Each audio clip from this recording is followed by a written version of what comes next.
Sai Krishna lockup death కేసులో నిందితులుగా ఉన్న అశోక్ నాని పోలీసుల ఎదుట లొంగిపోయారు. Vijayawada Suryaraopeta south zone ACP ఆఫీస్కు వచ్చి లొంగిపోయారు.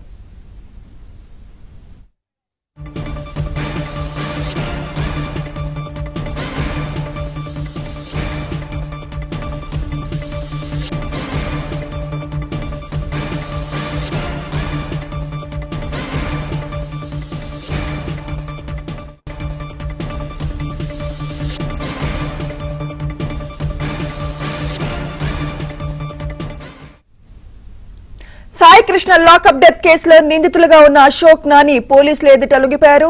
ఇదే అంశంపై మరింత సమాచారం మా ప్రతినిధి ప్రసాద్ అందిస్తారు. ప్రసాద్, సుమిత్ర, సాయి కృష్ణ లాకప్ డెత్ కేసుకు సంబంధించి ఈరోజు కీలక పరిణామం చోటు చేసుకుంది. ఈ కేసులో సిఐ నాగరాజు ఇప్పటికే అరెస్ట్ కాగా అతనికి అన్ని విధాల సహకారం అందించిన హెడ్ కానిస్టేబుల్ అశోక్ నాని ఇద్దరు కొద్దిసేపటి క్రితం సూర్యారావుపేట పోలీస్ స్టేషన్కి వచ్చి లొంగిపోయారు. వారు ప్రణాళికబద్ధంగానే గత కొన్ని రోజులుగా అజ్ఞాతంలోకి వెళ్ళిపోయారు. సిఐ నాగరాజు బయట ఉన్నంతసేపు కూడా వారు బయటే ఉన్నారు. చాలామందితో మాట్లాడటం కూడా జరిగింది. అయితే అప్పుడు ఆ కేసుకు సంబంధించి వ్యవహారం బయటికి రాకపోవడం, తాము కూడా ఎటువంటి సంబంధం లేదన్నట్టు కూడా వ్యవహరించారు.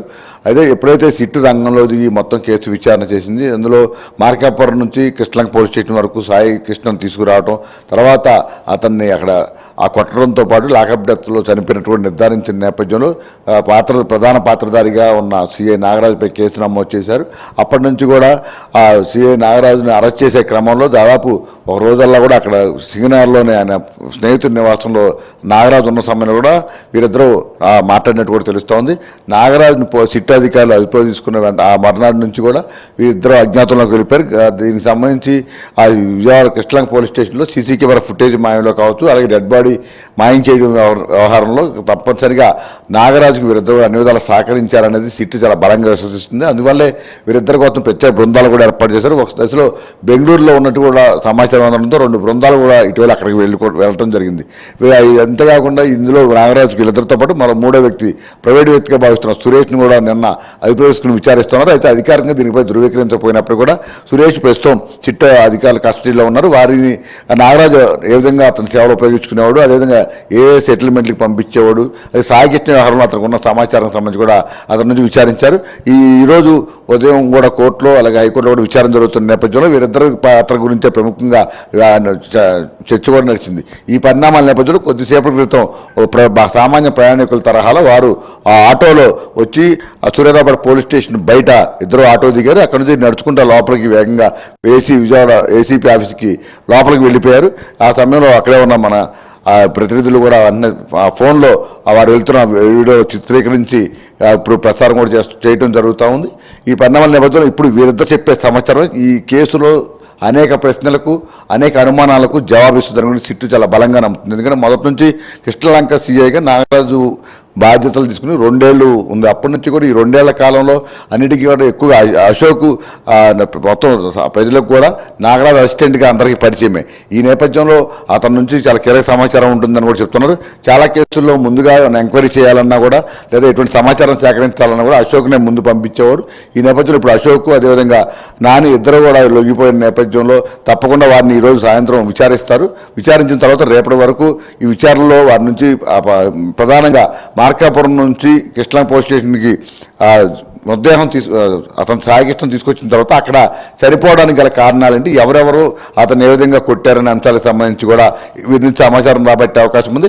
ఆ తర్వాత చనిపోయిన తర్వాత కూడా ఆ డెడ్ బాడీ ఎదురుగా ఉన్న సమయంలో సిఐ నాగరాజు కావచ్చు, ఇతర బాబురావు కానిస్టేబుల్ లేదా ఇతర సిబ్బంది కావచ్చు, అలాగే వీరిద్దరు కావచ్చు, ఆ సమయంలో ఎవరెవరు ఎటువంటి పాత్ర పోషించారు, అదేవిధంగా అక్కడి నుంచి డెడ్ బాడీని ఏ విధంగా మాయం చేశారు, ఎక్కడికి తరలించారు అనే అంశాలకు సంబంధించి కూడా ఇప్పుడు వీరిద్దరిని అన్ని కోణాల్లో విచారిస్తూ ఉన్నారు. అంతేకాకుండా కృష్ణలంక పోలీస్ స్టేషన్ 4 రోజుల పాటు సీసీ కెమెరా ఫుటేజ్ మాయం వెనక కూడా తప్పకుండా వీరికి తెలిసే జరిగి ఉంటుంది. వీరి ప్రమేయం లేకుండా ఏం జరగకుంటుందని కూడా చాలా బలంగా నమ్ముతా ఉన్న నేపథ్యంలో ఇప్పుడు ఇద్దరిని విడివిడిగాను అదే కలిపి ఉంచి కూడా విచారించాలని సిట్టుపై కొన్ని ప్రశ్నలు కూడా సిద్ధం చేసుకుంది. ఇప్పుడు ఇవాళ రేపు విచారణ తర్వాత ఇందులో తప్పకుండా కీలకమైన పరిణామాలు చూసుకుంటే కీలకమైన సాక్ష్యాలు కూడా సేకరించే అవకాశం ఉంది. అంతిమంగా చాలా కాలం నుంచి అందరూ ఎదురు చూస్తుంది ఏంటంటే డెడ్ బాడీ ఏమైంది, డెడ్ బాడీని ఏ విధంగా మాయం చేశారు. ఇప్పుడు అదే కోణంలో ఇప్పుడు వీరిద్దరిని కూడా విచారిస్తారు. వీరి నుంచి వచ్చే సమాచారాన్ని బట్టి అదే వాటికి సంబంధించిన అంశాలను బట్టి సాక్ష్యాలు కూడా సిట్టు సేకరించేందుకు సన్నద్ధమవుతా ఉన్న పరిస్థితి. ఇప్పటికే వీరిద్దరిని కూడా అజ్ఞాతంలో వెళ్ళిపోయిన తర్వాత Vijayawada CP police commissioner Rajasekhara Babu వీరిద్దరిని కూడా సస్పెండ్ చేస్తూ ఉత్తర్వులు కూడా జారీ చేశారు. రోజు రోజుకి ఇంకా చట్టపరంగా న్యాయపరంగా ఇబ్బందులు ఎదురవుతాయని గుర్తించే ఈరోజు వారు వచ్చి ఇక్కడ లొంగిపోయినట్టు కూడా తెలుస్తోంది. ఇప్పుడు విచారణలో వారు నిజంగా నోరు విప్పుతారా లేదా అనే అంశాలపై కూడా అందరూ ఎదురు చూస్తూ ఉన్న పరిస్థితి. ఎందుకంటే ఇప్పుడు నాగరాజు కూడా విచారించిన సమయంలో ఒక రోజుల్లో అతను విచారించి కోర్టులో ప్రవేశపెట్టే ముందు వరకు కూడా అతను విచారిస్తున్నారు. అందులో కూడా ఆయన చాలా ప్రశ్నలకు సమాధానాలు దాటవేసినట్టు తెలుస్తోంది. ఇప్పుడు వీరిద్దరిని విచారించడం ద్వారా నాగరాజు పాత్ర ఎంతవరకు ఉంది, ఇంకా వీరి ముగ్గురు కాకుండా ఇంకెవరన్నా పాత్ర ఎంతవరకు ఉందన్న అంశాలకు సంబంధించి కూడా ఇప్పుడు అనేక ప్రశ్నలకు జవాబు రావాల్సి ఉంది. వీరు ఎంతవరకు నోరు విప్పుతారు, ఎంతవరకు వీరికి సహకరిస్తారనే కోణంలో కూడా ఇప్పుడు విచారణ జరుగుతుంది. ఇవాళ రేపు విచారించిన తర్వాత కోర్టులో హాజరుపరిచి తద్వారా కోర్టు ఆదేశాలతో రిమాండ్కి పంపించే అవకాశం ఉందని కూడా చెప్తున్నారు. రేపు కోర్టుకు సమర్పించే రిమాండ్ రిపోర్ట్లో కూడా వీరికి సంబంధించి పాత్రకు సంబంధించి సిట్టు ఎటువంటి అంశాలు పొందుపరుస్తుంది అన్నది కూడా ఇప్పుడు చర్చనీయాంశంగా మారింది. యామిని, అంటే ప్రసాద్, కానిస్టేబుల్స్ లొంగిపోవడంపై సౌత్ జోన్ ఏసీపీ ఏమంటున్నారు? అంటే దీనికి సంబంధించి ఇప్పటి వరకు అయితే అధికారికంగా ఎటువంటి పోలీసుల నుంచి అయితే ఈ కేసుకు సంబంధించి ఇప్పుడే కాదు మొదటి నుంచి కూడా ఈ కేసుకు సంబంధించి ఎటువంటి అధికారిక ప్రకటన అనేది రాలేదు.